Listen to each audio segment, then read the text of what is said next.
ಸೇರಿ ವಿಶ್ವ ಛಾಯಾಗ್ರಹಣ ದಿನಾಚರಣೆಯನ್ನು ಇಟ್ಕೊಂಡಿದ್ದು ಸನ್ಮಾನ್ಯ ಮುಖ್ಯಮಂತ್ರಿಗಳಾದ ಸಿದ್ದರಾಮಯ್ಯ ಅವರು ಈ ದಿನಾಚರಣೆಯ ಉದ್ಘಾಟನೆಯನ್ನು ನೆರವೇರಿಸಿದ್ರು.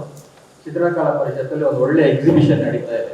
ಸುಮಾರು ಒಂದು 80 ಜನ ಪ್ರೆಸ್ ಫೋಟೋಗ್ರಾಫರ್ಸ್ ತೆಗೆದಿರುವಂತಹ ಅದ್ಭುತವಾದ ಚಿತ್ರಗಳನ್ನು ಅಲ್ಲಿ ಪ್ರದರ್ಶನಕ್ಕೆ ಇಟ್ಟಿದ್ದಾರೆ. ನೀವು ಆ ಕಡೆ ಹೋದ್ರೆ ಚಿತ್ರಕಲಾ ಪರಿಷತ್ ಒಂದ್ಸತಿ ಭೇಟಿ ಕೊಡಿ. ಆ ಪ್ರದರ್ಶನವನ್ನ ನೀವು ನೋಡಿದ್ರೆ ಕ್ಯಾಮರಾಮನ್ಗಳ ಕಲೆಗಾರಿಕೆ ಯಾವ ರೀತಿ ಇರುತ್ತೆ ಅನ್ನೋದನ್ನ ನಿಮ್ಗೆ ಅರ್ಥ ಆಗುತ್ತೆ. ಈ ಮಾತು ಯಾಕೆ ಹೇಳ್ತಾ ಇದ್ದೀನಿ ಅಂತಂದ್ರೆ, ಒಬ್ಬ ಫೋಟೋಗ್ರಾಫರ್ ಅಂದ್ರೆ ಬರೀ ಫೋಟೋಗ್ರಾಫರ್ ಅಲ್ಲ, ಅವನೊಬ್ಬ ಕಲಾವಿದ ಆಗಿರ್ತಾನೆ, ಅವನೊಬ್ಬ ತಂತ್ರಜ್ಞ ಆಗಿರ್ತಾನೆ, ಮತ್ತೆ ಒಬ್ಬ ಇತಿಹಾಸಕಾರ ಕೂಡ ಆಗಿರ್ತಾನೆ. ಅವರ ನೆನಪಿನಲ್ಲಿ ಇವತ್ತು ನಾವು ವಿಶ್ವ ಛಾಯಾಗ್ರಹಣ ದಿನಾಚರಣೆಯನ್ನ ನಡೆಸ್ತಾ ಇದ್ದೇವೆ. ಈ ವೇದಿಕೆಯ ಮೇಲೆ ಕಾರ್ಯಕ್ರಮದ ಅಧ್ಯಕ್ಷತೆಯನ್ನು ವಹಿಸಿರುವ ಮಿತ್ರ ಕೃಷ್ಣ ಅವರಿದ್ದಾರೆ. ಕೋಲಾರ ಜಿಲ್ಲಾ ಕಾರ್ಯನಿರತ ಪತ್ರಕರ್ತರ ಸಂಘದ ಅಧ್ಯಕ್ಷರು, ನನ್ನ ಮಾರ್ಗದರ್ಶಕರು ಆದಂತಹ ಬಿ ಗೋಪಿನಾಥ್ ಅವರಿದ್ದಾರೆ. ಆತ್ಮೀಯರಾದಂತಹ ಗಣೇಶ್ ಅವರಿದ್ದಾರೆ, ಮುನ್ರಾಜ್ ಅವರಿದ್ದಾರೆ. ಛಾಯಾ ಚಿತ್ರಕಾರರ ಸಂಘದ ರಾಜ್ಯಾಧ್ಯಕ್ಷರಾದಂತಹ ನಾಗೇಶ್ ಅವರು, ಉಪಾಧ್ಯಕ್ಷರಾದಂತಹ ರವಿಕುಮಾರ್ ಅವರು, ಖಜಾಂಚಿಗಳಾದಂತಹ ನವರಾಜ್ ಅವರು, ನಿರ್ದೇಶಕರಾದಂತಹ ಉಮಾಶಂಕರ್ ಅವರು, ತಾಲೂಕು ಸಂಘದ ಅಧ್ಯಕ್ಷರಾದಂತಹ ಸ್ಪಂದನ ರಂಗನಾಥ್ ಅವರಿದ್ದಾರೆ. ನನಗೆ ಕೋಲಾರದಲ್ಲಿ ಈ ರೀತಿಯ ಕಾರ್ಯಕ್ರಮವನ್ನು ಫೋಟೋಗ್ರಾಫರ್ಸ್ ಮಾಡ್ತಾರೆ ಅಂತ ಗೊತ್ತಿರಲಿಲ್ಲ. ನಾನು ಇವತ್ತು ಮೊದಲನೇ ಬಾರಿಗೆ ನಾನು ಈ ಕಾರ್ಯಕ್ರಮದಲ್ಲಿ ಭಾಗಿಯಾಗಿದ್ದೇನೆ. ನಮ್ಮ ಕೃಷ್ಣ ಅವರು ಮತ್ತೆ ಗೋಪಣ್ಣ ಫೋನ್ ಮಾಡಿ ಕಾರ್ಯಕ್ರಮಕ್ಕೆ ಬರಬೇಕು ಅಂತ ಹೇಳಿದ್ರು. ಬಂದ್ಮೇಲೆ ಬಹಳ ಖುಷಿ ಆಯಿತು. ಯಾಕೆಂತಂದ್ರೆ ಛಾಯಾಗ್ರಾಹಕರು ಈ ರೀತಿಯಲ್ಲಿ ಸಂಘಟಿತರಾಗಿದ್ದಾರೆ ಅನ್ನೋದು ಅತ್ಯಂತ ಮೆಚ್ಚುಗೆಯ ಒಂದು ಸಂಗತಿ.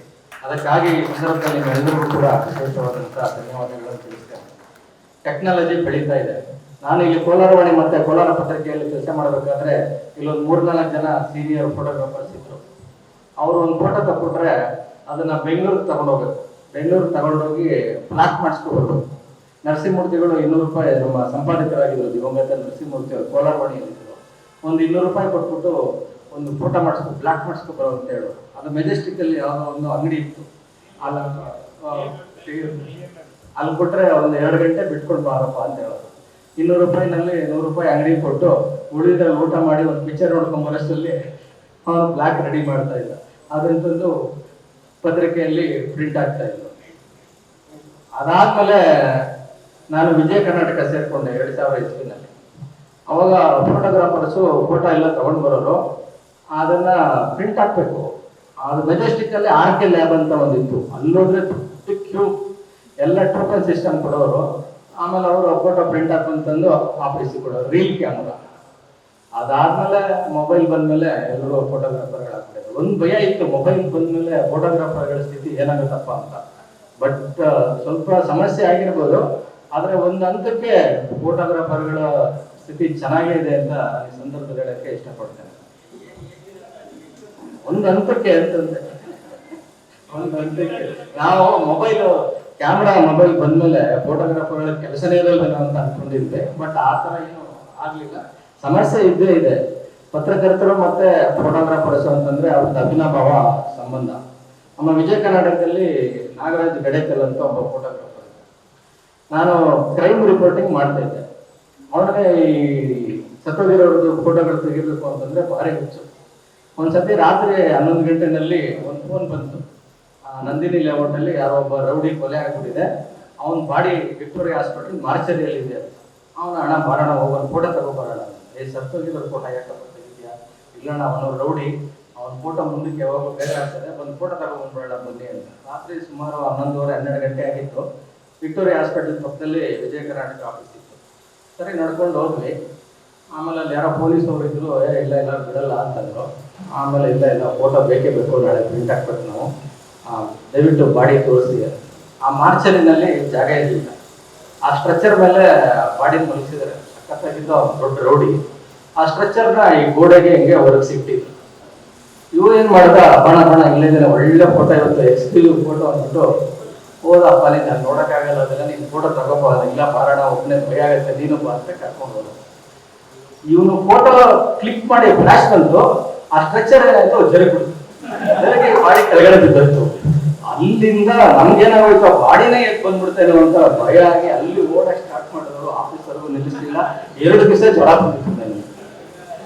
ಆ ಥರ ಫೋಟೋಗ್ರಾಫರ್ ಸಹವಾಸ.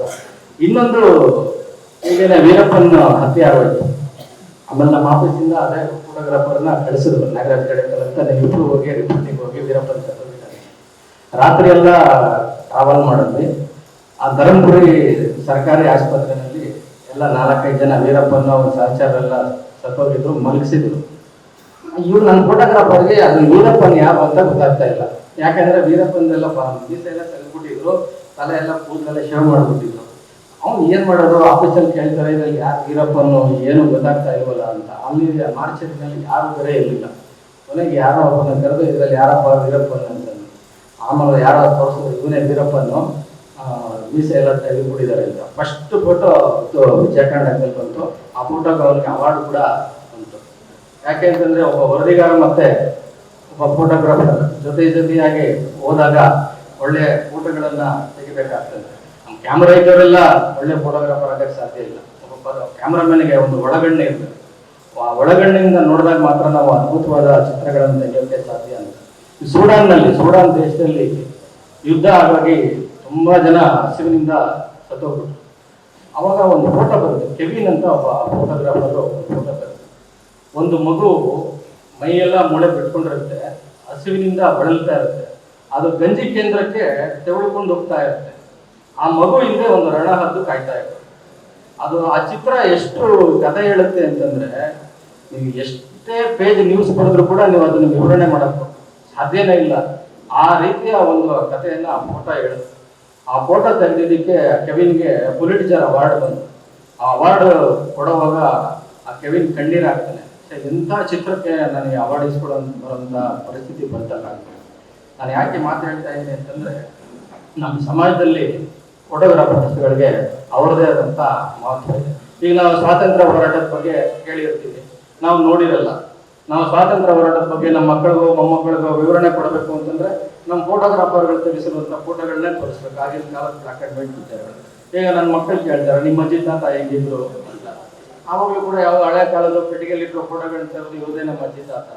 ಯಾಕೆ ಅಂತಂದ್ರೆ, ನಾವು ಬರೆದಿರೋ ಸುದ್ದಿ ಮರ್ತೋಗ್ಬೋದು, ನಾವು ಮಾಡಿರೋ ಸ್ಟೋರಿ ಮರ್ತೋಗ್ಬೋದು, ಆದರೆ ಫೋಟೋಗಳನ್ನು ನಾವು ಮರೆಯೋಕ್ಕೆ ಸಾಧ್ಯನೇ ಇಲ್ಲ.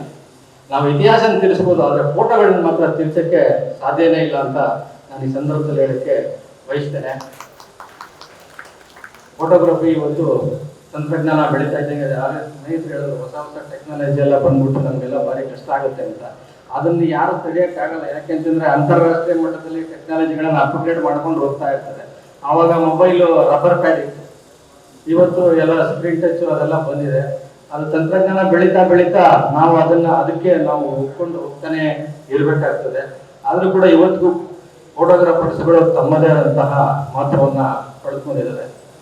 ಕಳೆದ ಬಾರಿ ರಾಜ್ಯೋತ್ಸವ ಪ್ರಶಸ್ತಿಯನ್ನು ಕೊಡೋ ಸಂದರ್ಭದಲ್ಲಿ ಒಂದು ವಿಶೇಷವಾದ ಪ್ರಶಸ್ತಿಯನ್ನು ಕೊಡಬೇಕು ಅಂತ ಆಲೋಚನೆ ಬಂತು.